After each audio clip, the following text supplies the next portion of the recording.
cuestión que es fundamental en el Islam y en los musulmanes, y es la responsabilidad individual de los actos. Es decir, cada persona va a rendir cuentas individualmente de lo que hace. Así es que no habrá una situación vicaria donde otra persona sustituye a la persona culpable y toma su culpa. Cada quien individualmente va a pagar por lo que hace y también va a ser retribuido por lo que hace. Esta cuestión es fundamental en el Islam. De hecho, la Sura 35 del Corán, versículo 8, dice textualmente: nadie cargará con la carga de otro. Fíjense bien, el Corán dice: nadie cargará con la carga de otro. Y si alguno, agobiado por el peso de su carga, le pidiera a otro que se la llevara, nadie podría llevarle nada, aunque fuera un pariente cercano.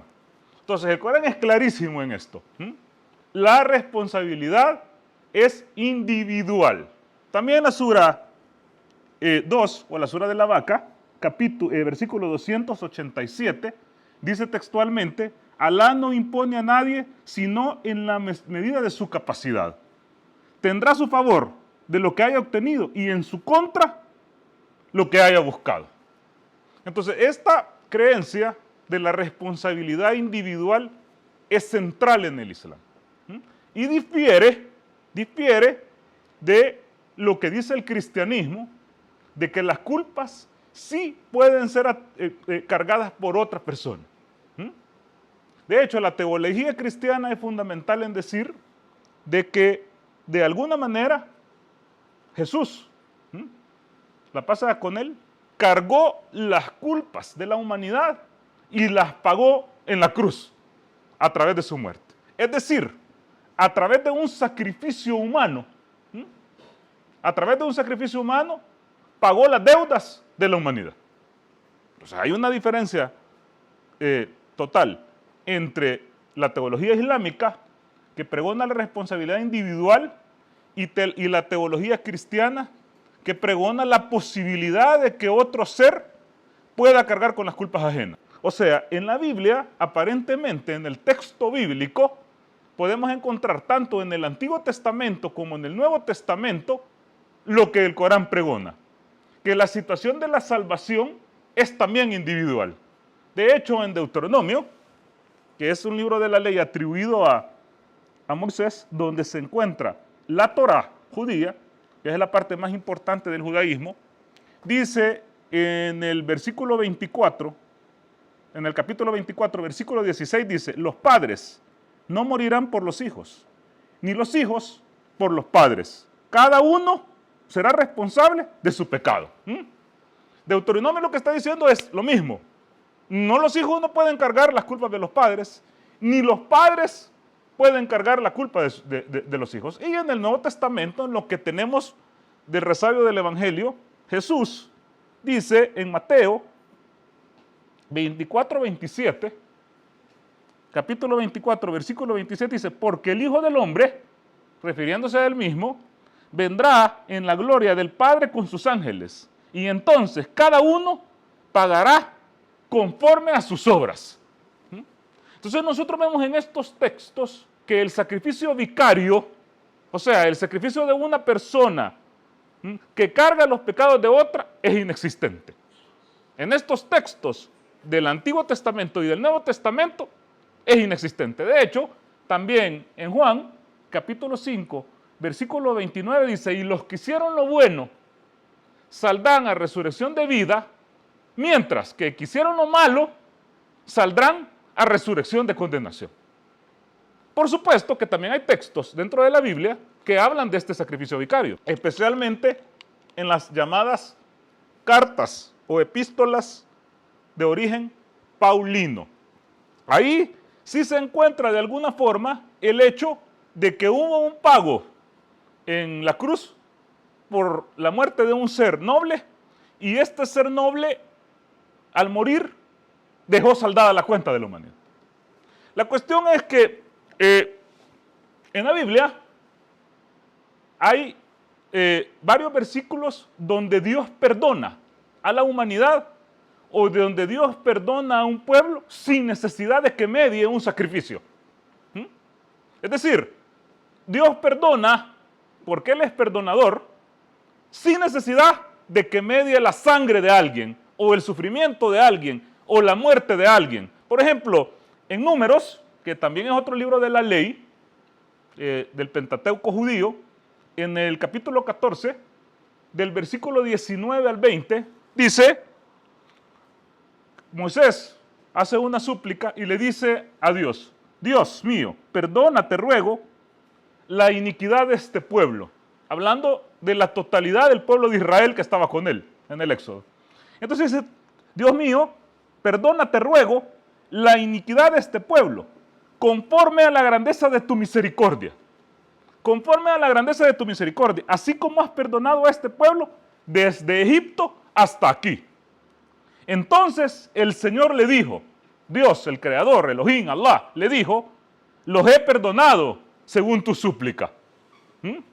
Entonces quiere decir que la misericordia de Dios, la rahma de Dios, aún en la Biblia, no está supeditada a un sacrificio.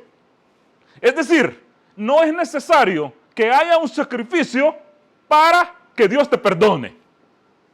Entonces, la pregunta del $1.000.000 o de dólares es, entonces, ¿de dónde sacaron el hecho de que era necesario un sacrificio? ¿De dónde lo sacaron? Una cosa que quiero decir es que también en la Biblia, en el Antiguo Testamento, están prohibidos los sacrificios humanos. De hecho, en la Biblia es una abominación para Dios. Nosotros podemos encontrarlo en varios versículos, en Levítico, capítulo 18, capítulo 20, en Deuteronomio, capítulo 18, capítulo 12, en Segunda de Reyes, capítulo 3, capítulo 16, capítulo 17, capítulo 21 y capítulo 23. Están prohibidos los sacrificios humanos. Es decir, Dios aborrece lo que los paganos hacían con sus dioses, porque la gente sacrificaba humanos a Moloch, a Baal, a muchos dioses, y Dios lo veía como abominación. Pero el hecho es que Jesús en la cruz también es un sacrificio humano. Es un sacrificio humano para un Dios, para que el Dios se sacie de su ira porque necesita sangre humana. Esto es el sacrificio de Jesús en la cruz. Ahora, tratemos un momento de analizar esta situación, de analizarla con mente abierta y tratando de meterle un poquito de racionalidad a las cosas, porque Dios nos dio un cerebro para que podamos pensar. Fíjense cómo funciona la teología cristiana mayoritaria y el problema es que la gente no reflexiona en lo que cree. La gente cree por creer. Si yo nazco en un hogar cristiano o en un pueblo cristiano o en una zona cristiana o un país cristiano, yo soy cristiano. Y lo que me enseñaron, lo creo. Independientemente de si es ridículo o no, si es ilógico o no, si tiene razón o no. Pero fíjense cómo funciona la teología cristiana mayoritaria. Funciona de la siguiente manera. Dios necesitaba un sacrificio. Y aquí viene una cosa que es incompatible con los musulmanes y el Islam. Dios no necesita nada para los musulmanes. Dios no necesita nada. El hecho de que Dios necesite algo y tenga necesidad es incompatible con el concepto de la divinidad. Porque Dios no necesita nada. Es más, Dios puede desear que los seres humanos le adoren, desear, pero no lo necesita. De hecho, si toda la humanidad se volviera en contra de Dios y de sus mandatos, se volviera necio con Allah y le importa un bledo su mensaje y se volviera en contra, no beneficiaría ni perjudicaría nada a Dios. En sentido contrario, si toda la humanidad se volviera adorador asiduo de Dios y obediente, no beneficiaría nada a Allah, nunca. Dios no necesita nada. Entonces el hecho de decir que Dios necesita un sacrificio es un absurdo, un contrasentido de lo que significa Dios, que no tiene necesidades, es parte de su concepto filosófico. ¿Cómo va a tener necesidades? Si tiene necesidades no es Dios. Dios cuando quiere algo, lo toma. Entonces la teología cristiana dice que Dios necesitaba un sacrificio para perdonarnos. A pesar que el texto bíblico dice que Dios perdonaba cuando alguien le suplicaba y te perdonaba. No había nada de sacrificios humanos y Dios te perdonaba. Pero la teología cristiana dice que necesita un sacrificio. ¿De dónde? No sé. Pero dice que necesitaba un sacrificio de alguien puro para que fuera aceptado. No es que va a morir el perícolo de los palotes, sino que tenía que ser perfecto para que pudiera ser aceptado ese sacrificio. Pero la cuestión es que, según la teología cristiana, y aquí está el segundo anunciado, y lo estoy diciendo con todo respeto, es así, el único perfecto para poder ser sacrificado como víctima era Jesús. Todos los demás no. Pero resulta que en el texto bíblico hay otros perfectos como Jesús. De hecho, en Génesis 6:9 dice literalmente sobre Noé. Literalmente. Noé, varón justo, perfecto en sus generaciones. Y Dios caminó con Noé. Entonces la pregunta es, ¿por qué no crucificaron a Noé? Y se hubieran ahorrado varios miles de años. ¿Por qué esperar hasta que Jesús viniera? Así pudieran sacrificar a José, que según el texto bíblico era perfecto. Y según Job, capítulo 1, versículo 1, dice, Job, varón justo y perfecto, recto, temeroso de Dios y apartado del mal. Entonces, ¿por qué no sacrificaron a Job y lo crucificaron? Si Dios necesita un sacrificio de un hombre justo, perfecto, al estilo de los dioses paganos que necesitaban sangre humana, ¿por qué no crucificó a Job? Vaya, y si no le gustaba crucificado, podía ser quemado, colgado. Pues sí, al final lo que importaba es que se muriera y que sufriera. Entonces Dios parece un Dios sádico, como los dioses de la primitivos que necesitaba sangre. Yo sé que hay mucha gente que me va a querer linchar después de esto, pero es la verdad. Es la verdad. Dios no necesita de nadie. Pero lo todavía más absurdo de la teología cristiana, y también lo digo con todo respeto, porque yo no estoy hablando de personas, sino de ideas, es que Dios se ofreció para sacrificarse. Fíjense, Dios necesita un sacrificio de un ser perfecto. Entonces Él mismo dice, yo me voy a sacrificar. Yo mismo. Dios mismo se ofrece como agente catártico, como un agente vicario, para morir, para que seamos perdonados. O sea, Dios se ofrece a sí mismo para venir a morir en la cruz, para perdonarnos. Yo digo, bueno, y si Dios nos quiere perdonar gratis, ¿por qué no nos perdona y ya? ¿Por qué no nos perdona? Vaya, si Dios nos quiere perdonar a todos gratis, ¿por qué no nos perdona automáticamente? Todos perdonados. ¿Por qué tiene que venir Él mismo que le peguen, a que lo humillen, a que lo escupen, a que lo maten? Para satisfacerse de Él mismo. ¿Acaso tiene un problema de masoquismo? Es así como que el Chino Xiu me debe $200. ¿De acuerdo? No, es teórico. No vayan a creer que es cierto. No te asustes. Me debe $200. Entonces vengo yo y digo, yo deseo perdonar a Chino Xiu, porque lo amo. Entonces, pero yo sé que no me lo puede pagar. No me lo puede pagar. Entonces ya sé, yo se lo voy a pagar por él.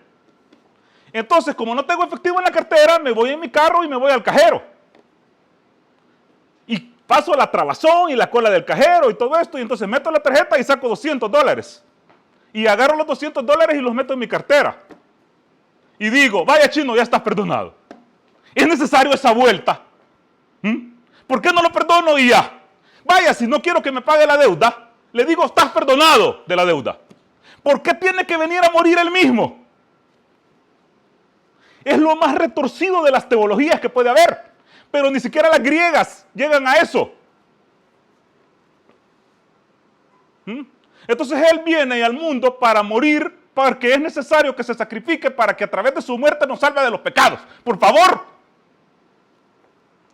Entonces dicen, no, vamos, esta es la primera, el punto fundamental de la teología. Pero vamos a la segunda, de los cristianos minoritarios que no son trinitarios. Entonces, ¿qué creen? Que Jesús es el Hijo de Dios. No es Dios. Porque los trinitarios creen que el Hijo y el Padre son iguales, lo mismo, de la misma sustancia. Dos personalidades diferentes, pero el mismo.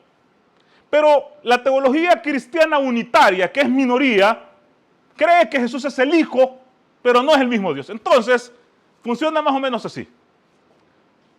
Papá, estoy parafraseando, yo sé que vos necesitas sangre humana, y necesitas matar a toda la humanidad para satisfacerte y poderlos perdonar.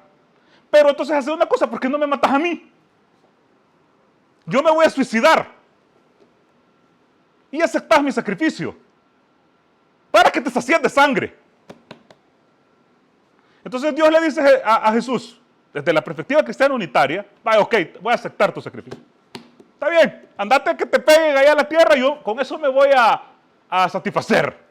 Y después de que te hayan matado, voy a perdonar a todos. Entonces, desde la perspectiva unitaria, Jesús deseó el sacrificio, porque nos ama. O sea, no le dijo al papá, mira papá, perdona a los humanos, hombre.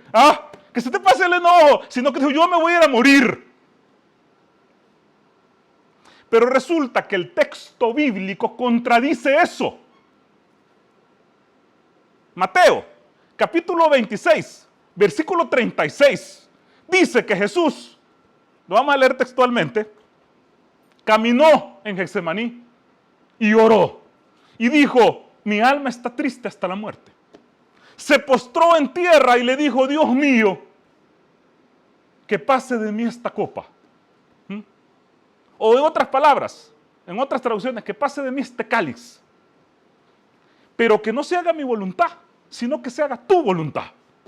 Entonces, en el texto bíblico, Jesús quería todo menos que lo mataran. De hecho, le estaba pidiendo a Dios, sálvame. Entonces, si Dios aún así dejó que lo sacrificaran, no vale ese sacrificio vicario, porque Jesús no quería que lo agarraran. Elohi, Elohi, lama sabactani en arameo. Dios mío, ¿por qué me has abandonado? ¿Cómo es posible que si Jesús se sacrifica voluntariamente por amor a la humanidad, le estaba pidiendo que lo salvara y estaba gritando en la cruz, ¿por qué me has abandonado? O sea, yo no quería que me mataran, me dejaste aquí, yo estaba bromeando. Eran bromas, Señor. Entonces el sacrificio no es voluntario. Entonces la idea trinitaria que Jesús se ofrece no funciona en el texto bíblico. No lo funciona. ¿Cómo Dios es tan injusto de cargar los pecados de la humanidad en un hombre y satisfacerse con su muerte? Dios no necesita nada.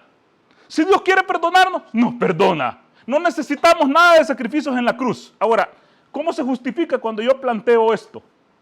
¿Cómo se justifica alguien para decir sí? Y entonces toda la vida, la analogía es con el sacrificio del cabrito del Antiguo Testamento. Había un sacrificio en Levítico, capítulo 6, versículo del 1 al 7, donde era necesario cada año hacer lo que se llamaba el sacrificio de expiación.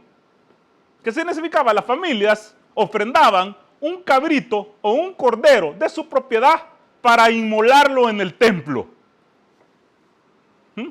Y después de matarlo pedía perdón a Dios. Y si el sacrificio era bueno, si el sacrificio era con buena intención y cumplía estas características, Dios lo perdonaba. Entonces Jesús viene a ser un cordero, similar al cordero del Antiguo Testamento. Este es lo que dice, ¿cómo se llama? La teología cristiana, para tratar de que encaje esto que no encaja. Pero hay varias diferencias aquí. La primera cuestión era que para que funcionara, el individuo tenía que aceptar esto. O sea, el individuo tenía que decir, yo voy a dar de mi propiedad un cabrito. Entonces, número uno, había primero arrepentimiento del ofrendante y una firme voluntad de no cometer el pecado otra vez. O sea, yo estoy... y esto funcionaba, oiga bien, con los pecados menores. El asesinato, el adulterio, la hechicería era pegado con apedreadas. esto funcionaba la expiación con los pecados menores. Entonces tenía que ser, primero, con voluntad, una firme decisión de no volver a cometer el pecado, ¿me entendés? Y que la intención fuera pura, no para que la gente me viera, sino que una situación interior. La segunda cuestión es que debía restituirse el daño causado. Y esto lo dice Levítico 6, el daño causado. ¿Qué significa? Que si yo a alguien le había robado una gallina, bueno, gallina no va, otro cordero, va, o el aceite, yo tenía que llevárselo de regreso. O sea, tenía que llegar a donde el individuo que le había hecho un daño y decirle, mira papá, no te fijaste, pero en un descuido me llevé un corderito. Y tenía que restituir el corderito con una quinta parte de más de castigo. O sea, el corderito más una quinta parte del corderito o de lo que valía el corderito. Fíjense, firme deseo e intención de arrepentimiento y la voluntad absoluta de no volver a cometer el pecado. La restitución del daño causado con una quinta de más. La ofrenda conllevaba un despojo de lo material. Los cobritos no son gratis. Y la riqueza en ese tiempo y en ese lugar, especialmente, el cordero era dinero, era bienes. Yo tenía que despegarme de mis bienes para que me doliera. Y era voluntario. Y además de eso, no era cualquier cabrito. Voy a darle a aquel que se está muriendo, o el más seco. No, era el mejor de los cabritos. No deshacerme de la basura. Fíjense cuántas diferencias hay. Y otra parte de esto es que había que el cabrito que se sacrificaba se lo comían los levitas y los sacerdotes, porque ellos no tenían parte en la heredad. Leví, dentro de las tribus de Israel, no tenía parte. Entonces, ¿qué? No tenían comida. Ese cabrito servía para comer. Entonces había un beneficio social en esto. De hecho, si lo leemos textualmente, Levítico 6, en el capítulo 6 pueden encontrar todo esto que les estoy diciendo de Levítico, del versículo 26 y 29 dice esto: Dios le habla y dice, habla a Aarón, o sea, a Harún, la pasada con él, y a sus hijos y diles, esta es la ley del sacrificio expiatorio. Esta es la ley: en el lugar donde se degüelle el holocausto, será degollado la ofrenda por el pecado delante de Dios, es cosa santísima. El sacerdote que lo ofreciere por el pecado la comerá. En lugar santo será comida. En el otro atrio del tabernáculo de reunión, todo lo que tocare su carne será santificado, y si pecare su sangre sobre el vestido, la baraja aquella sobre que cayere, es lugar santo. Y la vasija de barro en que fue cocida será quebrada, y si fuere cocida en vasija de bronce será fregada y lavada con agua. Todo varón de entre sus sacerdotes la comerá, porque es cosa santísima. Entonces, el sacrificio conllevaba un firme arrepentimiento y una voluntad férrea de no volver a cometer la cuestión. Dos, tenía que resarcirse el daño causado, resarcirse con una quinta parte de más. 3, debía ofrecer algo mío, de mi propiedad. 4, comían los sacerdotes de ahí, sus hijos, que no trabajaban y no tenían parte en la heredad. Un beneficio, claro, social. ¿Acaso el Señor del universo necesita sangre? ¿Acaso necesita sacrificio? ¿En qué momento? De hecho, la Biblia, y digo la Biblia, porque la gente dice el Corán puede decir lo que quiera, pero nosotros no creemos en el Corán. ¿Pero qué pueden decir cuando lo leen en la Biblia? La Biblia, en 1 de Samuel, capítulo 15, versículo 22, dice textualmente: ¿se complace el Señor con holocaustos y sacrificios? Una pregunta. La misma pregunta que yo les estoy haciendo. ¿Se complace el Señor? No lo necesita. De hecho, a Él le gusta más la lealtad, la obediencia, la misericordia y la fe. Oseas, capítulo 6, versículo 6, en el Tanaj, en el Antiguo Testamento dice, Dios, porque más me deleito en la lealtad que en los sacrificios. Porque más me deleito en la lealtad que en los sacrificios, y más en el conocimiento de Dios que en los holocaustos. Y Isaías, capítulo 1, versículo 11, dice, ¿de qué me sirve a mí? Dice Dios. Fíjense esto. ¿De qué me sirve a mí? Dice Dios, la multitud de vuestros sacrificios. Hastiado estoy de holocaustos y de cebo de animales gordos. No quiero sangre, ni de ovejas, ni de machos cabríos. ¿Quién demanda esto de vuestras manos? Cuando venís a presentarlos delante de mí para hollar mis atrios. No me traigas vanas ofrendas. El incienso me es abominación. Luna nueva y día de reposo. El convocar asambleas, no lo puedo suplir. Son iniquidad vuestras fiestas solemnes, vuestras lunas nuevas y vuestras fiestas. Las tengo yo aborrecidas. Me son gravosas. Cansado estoy de soportarlos. Cuando extendáis vuestras manos, yo esconderé de vosotros mis ojos. Asimismo, cuando multipliquéis la oración, yo no oiré. Llenas están de sangre vuestras manos. Lavaos y limpiaos. Quitad la iniquidad de vuestras obras de delante de mis ojos. Dejad de hacer lo malo. Aprended a hacer el bien. Buscad el juicio. Haced justicia y restituid al agraviado. Ayudadle al huérfano. Amparad a la viuda. Esto es lo que Dios quiere. Esto es lo que Dios quiere. Dios no quiere sacrificios por sacrificios. Peor humanos. Dios lo que quiere es obediencia, lealtad, dejar de hacer lo malo, ayudar al necesitado, restituir al agraviado, ayudar al huérfano, ayudar a la viuda. Esto es lo que quiere. Pero la gente dice, no, ya con la sangre de Cristo ya está pagado todo, entonces yo voy a andar haciendo lo que quiera porque mis pecados, pasados, presentes y futuros, están perdonados. Por favor, Dios no necesita nada. El Corán dice, cuando Alá quiere algo, solo dice, sea y es. En árabe, kun fayakun. Quiero perdonarlos, gratis. Kun fayakun. No quiero que tengan mérito, que no es así, pero no quiero. Kun fayakun. No necesita venir a morir él y que le peguen, hombre. Entonces, ¿por qué? ¿Por qué? ¿Por qué la teología cristiana dice esto? ¿Por qué? Cuando Jesús predicaba, vino para los judíos. Su prédica, la pasada con él, fue en la Judea y Galilea, Idumea y Samaria, que es lo que formaba la tetrarquía de Herodes allá en el siglo I. Él le fue a predicar a ellos. Nadie, absolutamente nadie de sus interlocutores entendía que el Mesías venía a morir por la humanidad. Nadie. Para los judíos del siglo I, el Mesías era un rey. De hecho, de ahí viene la palabra Mashiach en hebreo, el ungido, el rey. Entonces, ¿qué esperaban los judíos? Que el Mashiach los liberara del yugo romano. Es decir, el Mesías iba a vencer a Roma como Moisés venció a Egipto.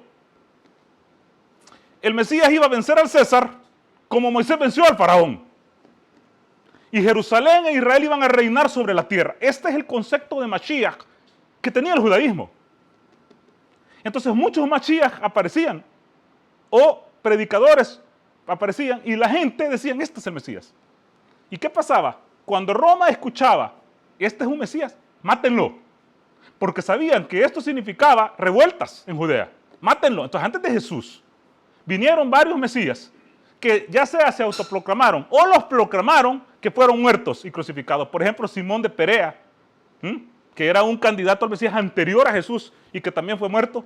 Por ejemplo, Judas el Galileo, que también dijo que era Mesías y fue muerto. Por ejemplo, Teudas, que fue un candidato al Mesías y fue muerto. Y después de Jesús, 100 años, Bar Kokhba, el último, que Adriano liquidó completamente a Jerusalén porque decía que era el Mesías. El Mesías era un rey guerrero.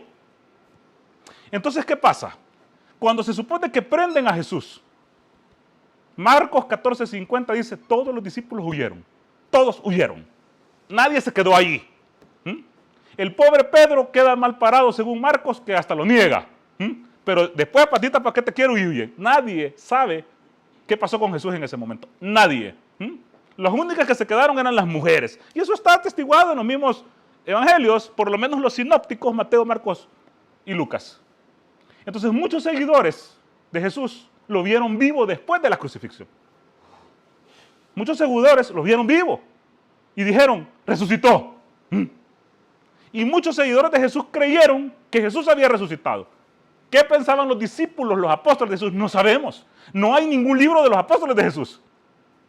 Marcos, Mateo, Lucas y Juan no fueron escritos por apóstoles de Jesús, no por los 12 que hablaban arameo, que eran un poco faltos de luces. Entonces estos evangelios están escritos en griego. Entonces se regó la bola de que Jesús había resucitado y había vuelto de la muerte.